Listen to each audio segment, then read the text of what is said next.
കഴിഞ്ഞ ആഴ്ചയിലെ രണഭൂമി ടാസ്കിൽ മികച്ച പട്ടാളക്കാരിയായി പ്രേക്ഷകർ തിരഞ്ഞെടുത്തത് നോറയെയാണ്. ആ ടാസ്കിൽ നോറ കാഴ്ചവെച്ച പ്രകടനം മികച്ച നിലവാരമുയർത്തി എന്നാണ് അഭിപ്രായം.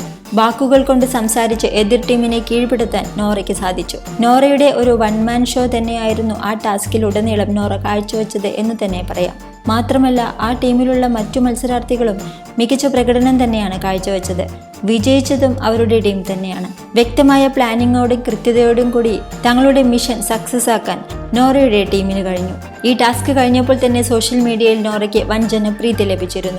പട്ടാളക്കാരിയായുള്ള നോറയുടെ നിൽപ്പും ആറ്റിറ്റ്യൂഡും സംസാരവുമെല്ലാം പ്രേക്ഷക കയ്യടി നേടി. ഇതുകൊണ്ട് തന്നെ ലാലേട്ടന്റെയും ബിഗ് ബോസ് ടീമിന്റെയും വക നോറയ്ക്ക് നല്ലൊരു സമ്മാനം വീക്കെൻഡ് എപ്പിസോഡിൽ നൽകുകയും ചെയ്തു.